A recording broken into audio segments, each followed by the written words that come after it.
मायावती के भतीजे आकाश आनंद को फिर से पार्टी में बड़ी जिम्मेदारी मिली है। सूत्रों की अगर माने तो मायावती ने आकाश आनंद को चीफ नेशनल कोऑर्डिनेटर बना दिया है। सूत्रों ने बताया कि आज लखनऊ में बीएसपी की बैठक हुई है, जिसमें मायावती ने आकाश आनंद को बहाल कर दिया है।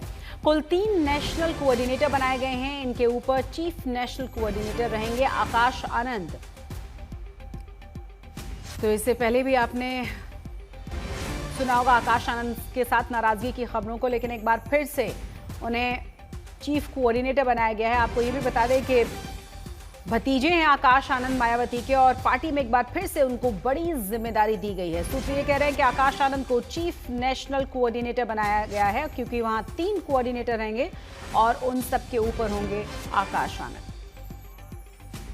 ज्यादा जानकारी के साथ हमारे संवाददाता कुमार अभिषेक जुड़ गए। कुमार, ये फैमिली के झगड़े बार बार निकलकर सामने आते हैं। खासतौर से हमने पहले भी देखा है कि किस तरीके से जिम्मेदारी दी गई, फिर जिम्मेदारी वापस ली गई, अपरिपक्व उनको बताया गया, और एक बार फिर से उनको जिम्मेदारी और बड़ी जिम्मेदारी देने की खबर सामने आ रही है मायावती की तरफ से।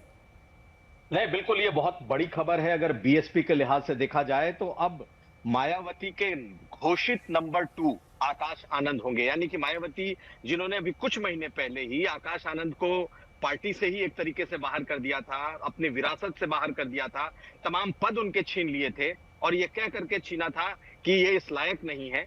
आज मायावती ने बाकायदा मीटिंग की है और उन्होंने चीफ नेशनल कोऑर्डिनेटर बनाया है। देखिए, चीफ नेशनल कोऑर्डिनेटर और जितने कोऑर्डिनेटर अब हैं, अब उनके अंडर में होंगे। यही नहीं, उनको पूरे प्रचार का जिम्मा दे दिया गया है कि आने वाले समय में बिहार का चुनाव है, तो बिहार में वो स्टार प्रचारक के तौर पर होंगे। तो मायावती ने बेशक उन्हें हटाया था, और पिछले कुछ दिनों के अगर उन मायावती के ट्वीट या उनके प्रेस रिलीज को देखें तो वो लगातार धीरे करके वापस आकाश आनंद को लेकर के आई हैं। देखिए, आकाश आनंद अब पार्टी की मजबूरी भी बन चुके हैं। मायावती के लिए आकाश आनंद के अलावा और कोई चेहरा भी नहीं है, और अब निश्चित तौर पर यह मान लीजिए कि दोबारा से उन्होंने अपनी विरासत आकाश को सौंपना शुरू कर दिया है। बहुत बहुत शुक्रिया कुमार अभिषेक इस पूरी जानकारी के लिए।